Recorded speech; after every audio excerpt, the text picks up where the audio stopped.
One. What's up, everybody, and welcome back to another episode of Trading Brains. I'm your host, Evan Greif, here with my co-host, Angelo Messina. Today, Angelo, I believe you have an interesting topic for us, so you want to just introduce the topic for us? So what's up, guys? I think about what I want to talk about at the moment is about soccer, or in the sense, not even just soccer itself or football, however you want to call it, coaching.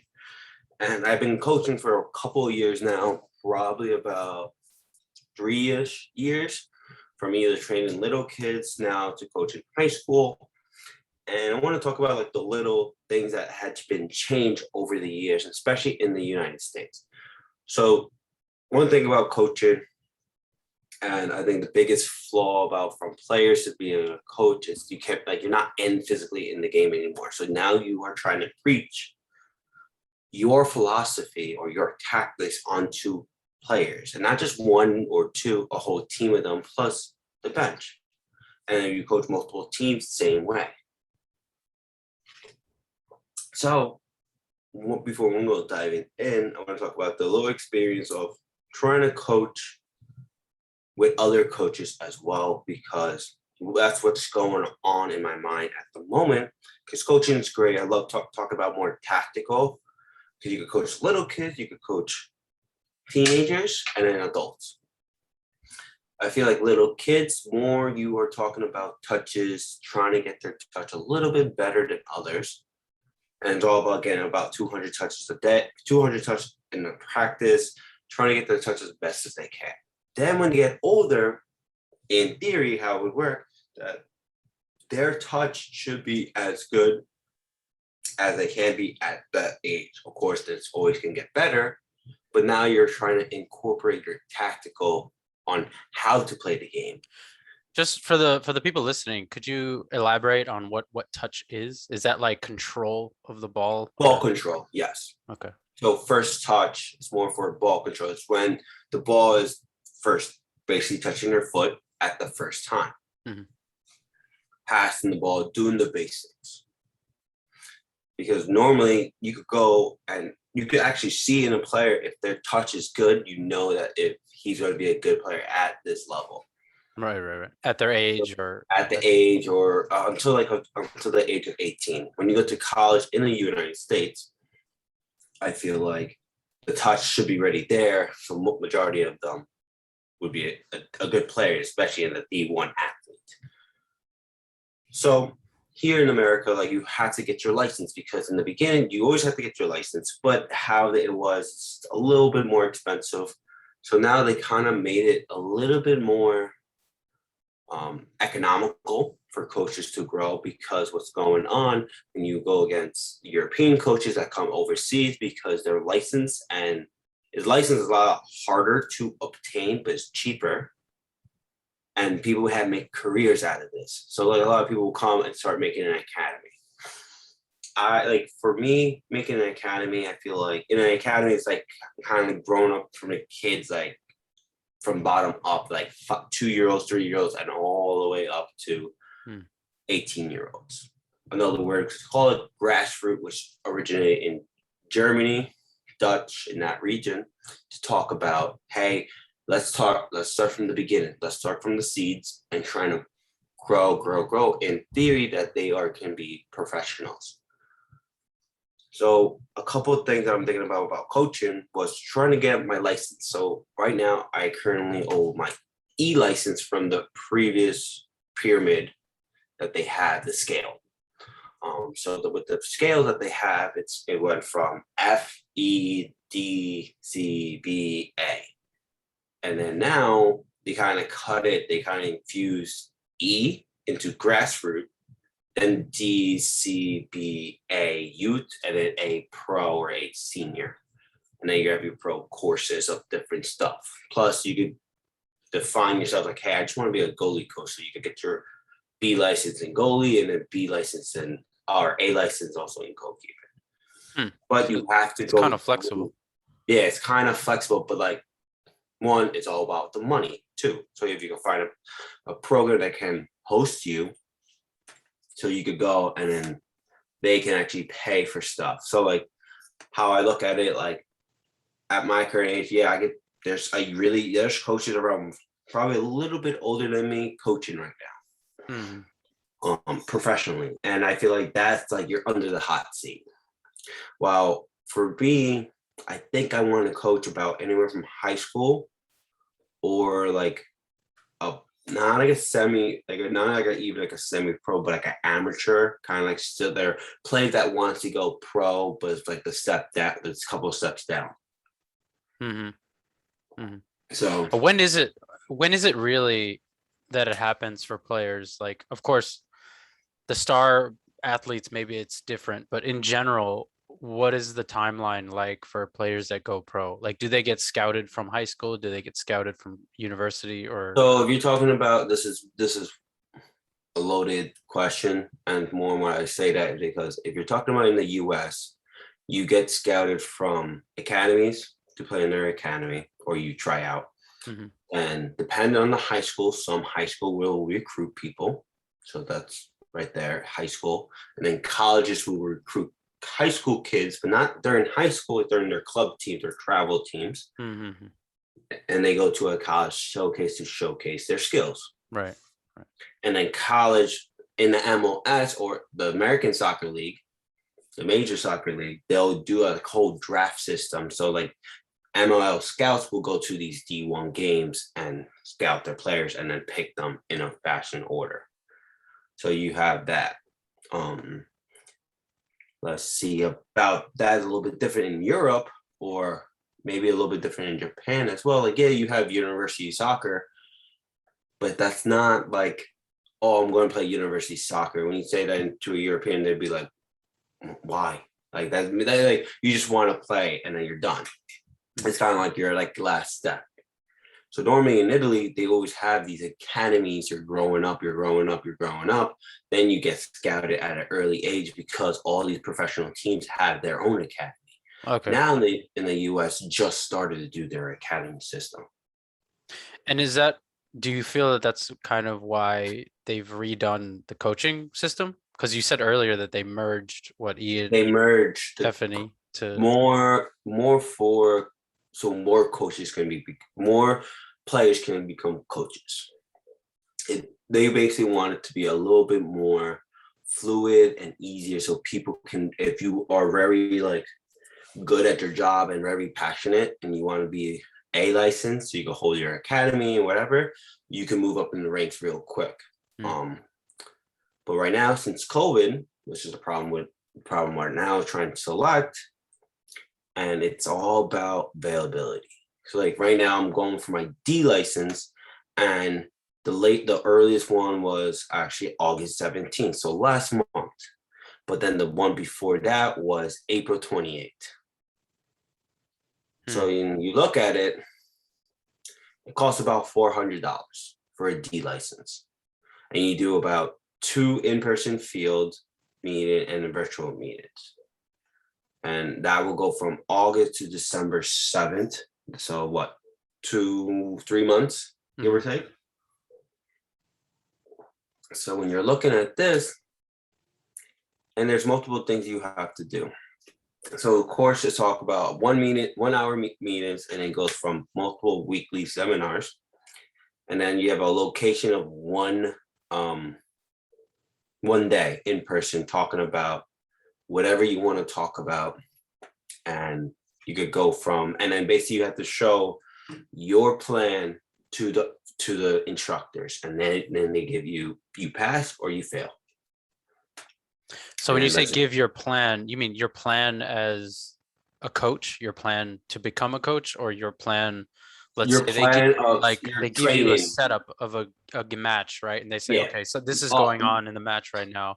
What would you do as a coach? Like, what would you say to your it's players? more of a training. Like, let's just say you have 30, like you give us a small scale of how would you train at this level.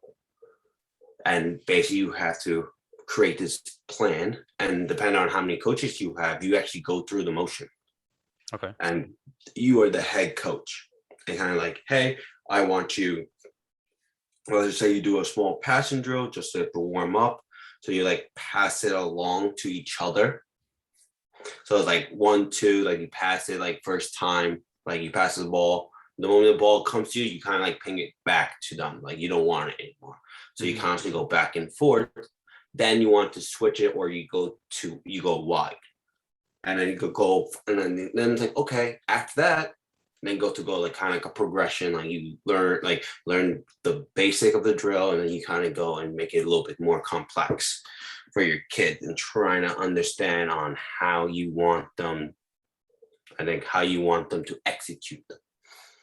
Because basically it's all about, it's like a chess game. And when I feel like when you're coaching, you're rushing the team, you get develop, you can see how they play. If you have the money. And then you basically talk about, okay, how can we beat them tactically? If they go through the middle, okay, I'm going to put my best players in the middle. Or they're in the wide, I'm going to try to get my best players to be 1v1 on these guys and go from there. Sometimes it works, sometimes it doesn't. And that's the whole point. From academy to pro, the big thing is academy is more for growth. You're basically starting a seed and you're trying to grow this big, beautiful plant, tree, whatever you want. While pro is all about winning, money, glory. But the one thing in the field is, let's just say you don't win, you get fired. While academies, you just need kids coming in because you're going to develop them. Because they're going to be constantly playing in a fashion motion. They're playing 3 days a week with your academy, or it could be more 5-day week, however you want to do it. But here, when you're talking about academies, it's all about money. So you have to spend this money. So like normally a coach can make about actually another 30 grand a year minimum, 20, 30, depending on what program or what club or whatever. And then it depends on how many coaches, how many teams you have. So from there, you could go and move. So if you have an academy as a coach, right, or as a head coach, you can have multiple teams at that academy? Okay. You have multiple teams, multiple age group, girls, boys, and if they ever make a non-gender, if you want to go that political, that route, not trying like whatever, but you could go in between. Now, when we're talking about Europeans, because there's no more, so a lot of people will get the European license and then come over to America to coach. So here you will have more of your grassroots, which is like youngsters. Then you get your C license, B license, A, and then pro. And then you have your little specialists as well, like futsal, which is like indoor soccer, goalie, elite youth, which is like kind of like I think in Italian it's called primavera, which means basically youth team. It's like the team right under, not the reserves, but the youth. Like if the team was all under 19 years old, this will be our top team. Okay. I think that's probably the best way of saying it. And then also I want to just do some research, because since you are in Japan, and Japan, it's like this is like their second sport compared to baseball. Like, right? I'm guessing. Yeah. Absolutely. So, I think it's definitely baseball #1 in Japan, and then soccer is pretty popular here.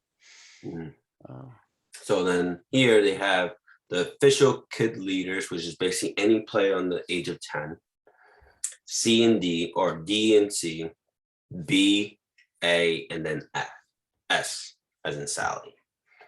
So here you have a little bit more like the American ones, but here they always, like, if you only have a C license or D license, you're only coaching at the age of 12. And a little bit more to the US like that. But I feel like a little in the US, it's just all about pay scale, like how much I'm going to pay you. Like I might give you a player that's okay. So you might have a team that's under the age of 12, and then we could work our way up. So when you say how much I might pay you, who is being paid and who's paying? So like the director of the academy to the coaches. Okay. So if you're just like a coach and you coach a team, and let's just say you only coach one team, I'm only giving you an X amount of dollars. Well, if you coach 2, 3, or 4 teams, you're actually getting paid a little bit more because you're actually handling more of a workload. Right. Because in academies, all you're dealing with parents. Why little Jimmy's not playing? I want him to play because he has to get good. exactly, but you can't. You got to be the You have to be nice. You have to like, well, set little expectations. Jimmy. I was like, I want little Jimmy to be playing, but he is not. He's fooling around in practice. He basically Right. you're thinking Not about motivated enough. how, not motivated enough. I want him to play. He's a really good player, but he's not following directions, and I don't want to put a kid in that does. Oh, you feel you can't even say that either. But in my mind, in my head, I'm like, I don't want to put a kid that doesn't know my tactics or how I want them to play. Mm-hmm. If they're younger and I'm just learning about just like ball, I'll be like, okay, yeah, everyone plays. Doesn't matter on who starts, who doesn't. They're going to get equal time. Right. And I'm just worried about that and just, hey, just play. And we'll go from there. But I feel like coaching, like I want to get up to at least my minimum, my C license. Just because it's like, I feel like if I got my C license, I feel like I'll know a little bit better about the game.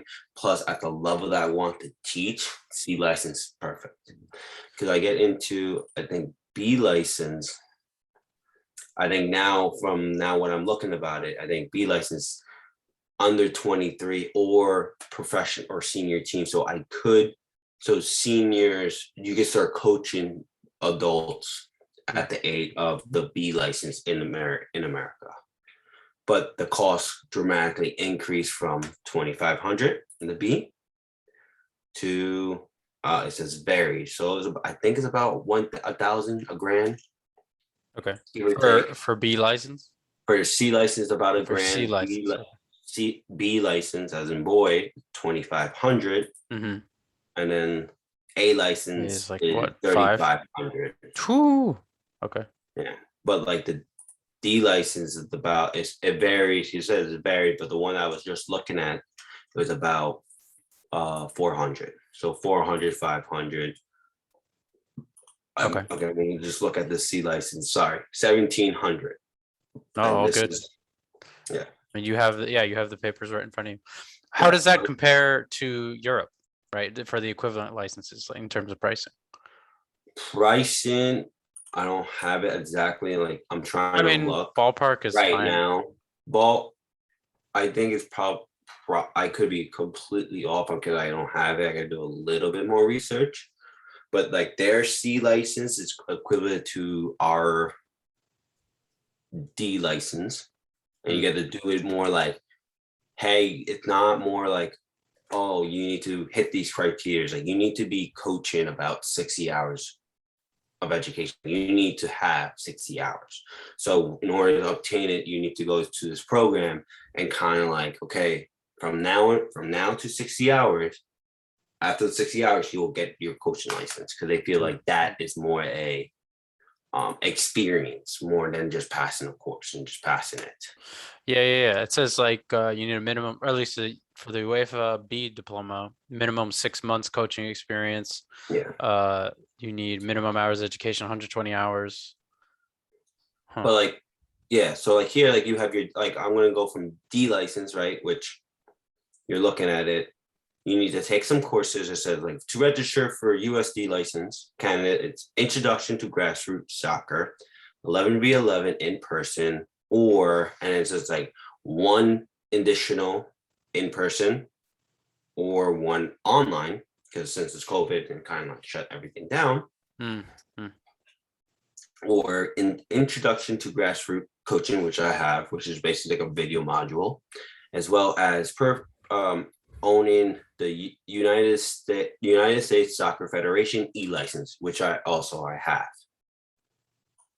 So going there, it's like, oh, okay, if I had these two, I'm good. So now I can take the course. This can go, and having this e-license, I can coach anywhere from the U6 to U19. Skill sets from beginner to intermediate, motivation, like to play, and all that stuff. and then set basically how to learn or where can you learn, local, state, and whatever. I can go to another state, but I'm not going to. Right. Yeah. And then here you learn about other stuff. So basically you learn, here we go, 12-week minimum or 24 maximum. One option is 45 hours, which is a one in-person meeting, field component, virtual meetings, independent learning and development period, and one-on-one meetings with instructors. While option 2 is 2 weekends in person each weekend, two people, it's a 2 in-person meetings, 6 to 8 weeks apart, independent learning and development period, one-on-one with instruction. So for me, I think if I'm using COVID, I think option 1's more reasonable, but I feel like with 2, I think for like me as how I learn, I think I would learn better as option 2 because I'm there physically looking at what's going on and taking notes. Right. So are you friends with, or do you know people who already have coaching licenses at a higher level than yours right now? I have a couple of buddies that have a higher than mine. Mhm. And obviously, like my head coach, like the head varsity coach, he has it too. Right. So it So, depending on okay. who you want to talk to. And like if I talk to one of my buddies, he'll go and analyze everything, even like bring it to a T on why this drill is not working. Uh-huh. And like that's why I was up last night talking about it for 3 hours. And I looked, I was like, oh my God, it's 3 a.m. And he was like, well, we're not done. And I was like, I have to wake up in the morning. So Yeah, that's right. You were late for this recording. It's all good. I mean, I had to get ready anyway. But that's awesome. I mean, it's good that you get lost in it, right? 3 hours, yeah, you lose track of time. Like, because obviously, like you guys are I'm into it. coaching. I like we're called JVB at my high school that I'm at, and it's basically like the third team, and these are all freshmen and sophomores. Hmm. And I have coached them. This is the second year actually coaching them, and sometimes like I look, and it was like I get like moments. It's like I pull after like they don't like I they Brain fart. don't do brain for it. Exactly, it's like how they've been playing on the game, not like how they normally play. I kind of like give them a couple like minute, and I was like, okay, I'm yanking them out, make a sub, and I talk. I'm like, hey, what's going on? What do I don't see that you're seeing? Hmm. And then I'll criticize, and to the point I'm not criticizing like, oh, you're shit. More in the fact of Well, you have to I'm get on their level and see what they yeah, see, right? yeah, So that way you exactly. can understand their line of thinking, and then you be Yes, like, and okay, that I'm making them think. I'm yeah. actually making them think on why they're doing certain stuff. Right. So in theory, when like how I want them to learn, like how I want them to play or how I want them to be thinking, I want them to think not just like their pass that I'm going to make, the pass that is going to be happening 2 passes from now. Right. Because normally in soccer is about 90 minutes, depending on what age level. You need to know how the play is going to develop by kind of going through the motions constantly. 90 minutes So is, I mean, like, I'm going to sound like an idiot here, but it's 2 45-minute halves, right? yeah, Yeah. All right. then when you go into the youngers, it's like 2:35-minute half, 2:30 or 2:40, depending on what age group. Mm-hmm.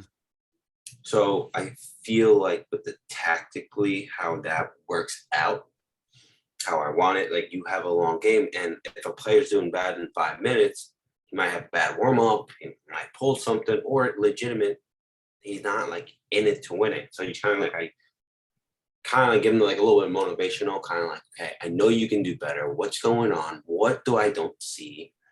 And then critique them how they can improve the game when they go back in. Because obviously Right. I'm going to put them back in. Yeah. So it's kind of like trying to analyze what you see on top of what they see and then trying to give them. So you have to keep their confidence level as high as possible. And that can be an issue because different kids have different confidence level and different kids' knowledge of the game is completely like the vast of. I have a kid that started last year playing soccer. So like Wow. his knowledge or his touch is completely different than my top player. Right. and like trying to understand and trying to tell the kid I just started last year to the kid who my top player, I'm using different vocabulary or different types of words or different, I might explain it differently. I have to because he might not get it. But if I tell him like, hey, do X, Y, Z, he knows what I'm talking about. I gotta break it down X. I had to break it down Y. I had to break it down Z. And yeah, people can say, oh, that makes your job harder. But like I want that because I want him to understand. So when he gets in the minutes that he earned, he can execute and show the other coaches what I have been seeing. Right. Yeah. Exactly. Me and It another shows assistant it. coach and the head coach. All right. Yeah, I think that goes not just for soccer specifically or even coaching specifically. Like I know in my line of work, when I'm talking to people about tech stuff, we have people who are not tech people at all. So I have to like break everything down very simple, keep it, as abstract as possible. Like I have to abstract all of the complicated stuff away from them and then answer them here. And then if they have more questions, okay, I'll go into it. But yeah. And then sometimes you get people who know exactly what you're talking about. Yeah. So like that's why like it all depends on like how you want to do it, like how you want to talk to other people. But it's like it's hard because you could say one thing, and especially at that level, you have the parents. So you actually also have to finagle or finesse talking to a parent why my kid's not getting playing. And it's like, well, XYZ, you could be very blunt, but like, he's not that good. Or he's good, but during practice, he's late. When I'm trying to explain a drill, he's dicking off, trying to count the grass. And then you go from there. And it's like, oh, okay. Some parents Have you actually seen that happen? Some kid trying to count counting grass? not counting at a different age, yeah, but like it's like a figure of speech. They'll look around, they'll like look old mopey and like, what are you doing? Like you're in a drill. Yeah. But sometimes like that's another drill that you could think of. Like, do you want people to be waiting for a drill or people constantly moving around? Right. That always depends on your playing style or your coaching, like your training period and what kind of drills you want to do. Because you have to, if you're trying to train 20 kids at a time, you're trying to get everyone's attention and being like, okay, this is what we're doing. This is how to do it. Any questions? Okay, no. Yeah, man. I mean, getting a bunch of young boys to pay attention, 20 young boys to pay attention to one thing. That's a challenging job. And you want it for no more than 10 minutes. And then unless it's more like a tactical, then you want them to do a little bit more so they constantly see it in motion. So I feel like it's different in everything. I think my last bit's like kind of like explaining one drill that I want to talk about because my head coach loves this drill we have been doing for the last day and a half or so. And the kids love it because it teaches them high press, teaches them how to control the ball, counter attack, kind of like the moment they get scored on, okay, we're back, we're trying to score again. And it's like 4v4, so 4 people against 4 people, or 5v4, we throw in different stuff. And as the progression going, we add little, okay, if you score outside the 18, that's 5 points. If you score outside, if you get a cross in, and then someone scores on the volley or one time it, that's X amount of points. If you string along 10 passes, that's more points. Like, so we're kind of trying to like develop them in their like skills and how they want to play. So is there like a leaderboard and you get points for doing specific things? Yeah, we'll make 2 teams or 3 teams, and it's like, hey, keep tally. Like we'll keep tally as well, and then we'll go from there. And then the losers will do a punishment, which is basically it's like run laps. Yeah. Yeah, and because everyone hates running. Yeah, everyone hates running laps. I know I did. So like that's the main thing. Like even like analyzing a soccer game too, like that's awesome. I feel like that's something that I think we could get into, depending on if you are interested as well. Yeah, no, I mean, I definitely could, honestly. No matter what I do, like if I decide to commit to it, like I'm gonna get really into it. So yeah, I think it would be cool if I like started getting into soccer analytics And then all of a sudden I talk to your brother or one of your family members about a game, and they're just like, I didn't know you like soccer. Yeah, exactly. Huh? To make that face, yeah. But I feel like I got like nothing else because I feel like I could get into it and be drone in on. But like I just like love. I feel like if people want to get into coaching, Yeah, it's love the game. interesting. Like as you were talking, I was torn between, like, I had a bunch of questions that were just popping into my head as you were speaking, and then I was thinking like, no, I should just let him talk because obviously you have a lot to discuss on this topic and get through it. Mhm. We can always revisit it, of course, if you want to. Um, I One think thing I do remember, like, okay, so you want to get your C license, right? Are you yep. thinking anywhere past coaching, right? Are you thinking about becoming a head Well, yeah. coach I or? want like well, I want to coach varsity, like head coach of varsity 1 year, like in a, in in time. Mm, But also like I'm looking at other academies and trying to apply and be one of the coaches there mm, and mm. start coaching.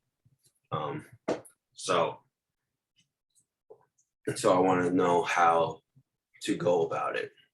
And I As a went to No, sorry. As a coach, obviously, like, sports, I think, is really good for young people to kind of understand that they can overcome challenges, right? And be because front I've been a facing, or like coach. face competition in a healthy way.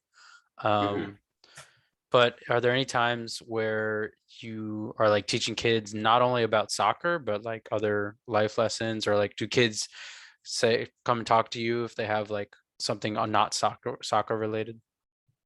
Yeah, like it depends on how I think like depends on your role as a coach, depending on like your personality too. Mm, mm, Like my personality is like I think sometimes I'm too nice. So like if a kid's trying to take advantage of it, it's like, oh, you want to, you like we're not like friends. I could be friendly. Like if you want to come to a problem with me, I'm all yeah. ears. Like I'm your hey, coach. I want you to know. I want to know why you're not playing a certain way. Mm, Like if something's on your head because something happened at school, like tell me about it. Like and I can give you my advice because right. I probably have lived through it or past it or whatever. I have some sort of knowledge to Yeah. give you advice to do it. But like I'm not going to be like I'm not going to force it out. Like I want them to come to me, Hmm. then me go to them. So going back, how I want to look at it is more in the fact of kind of not like a nurture, not even nurturing, but like I want more of a friendly atmosphere, but also like, okay, this is a drill, this is soccer, this is when we're talking about practice, we're only talking about practice, Hmm. nothing else. If you want to talk chit chat about something else, we can talk about it, not during the break, but after practice, you can talk to me, whatever. Right. Yeah. Yeah. Like, it's more like you want that the respect, but also you want the you want them to be like, I'm afraid of talking to you. Like, I don't want that. I want them to be like, hey, coach, what's up? Like, XYZ. Hmm. And XYZ could be like, I failed the test. And I was okay, you failed the test. Did you study? Okay, so now we know that you need to start studying. Ask the teacher, email the teacher, see what you can do. So, and then kind of like work my way up from there. And that's just a quick snaps. Yeah. Yeah. I mean, help bring them to the realization that they probably already knew what they had Yeah. to do, but yeah. Yeah. Cool. All right. Well, Angela, thank you so much for bringing up this topic of coaching. I think it's a universal thing that a lot of people have to deal with in their own lives. At least for me, in my work capacity, I also have to not coach necessarily, but teach people things and delegate tasks to other people. And in doing that, you have to actually like teach them some things about the role and about the job, about what they needed to do. So I think it's kind of similar. Yeah, no, But and I really appreciate that too. Like, if you listening, our viewers, thank you for listening. I know it's something a little bit different, but it's always nice to do other topics about it, as yeah. well as learning and like kind of like knowing what's out there. I feel like, Absolutely. Yeah, and it's quite a new topic. I mean, obviously we talk about soccer quite a few Mhm. times on the show, Yeah. which is always a good time because it's something you know very well. Yeah. And I get to ask all these questions that pop into my head because I come from a place of not knowing as much as you. So, all right, cool. Well, thank you so much, listeners, for being here with us today. And I think that just about wraps up the episode. Yeah. We'll see you All next right. time. Yeah, we'll catch you next time. Bye, everybody.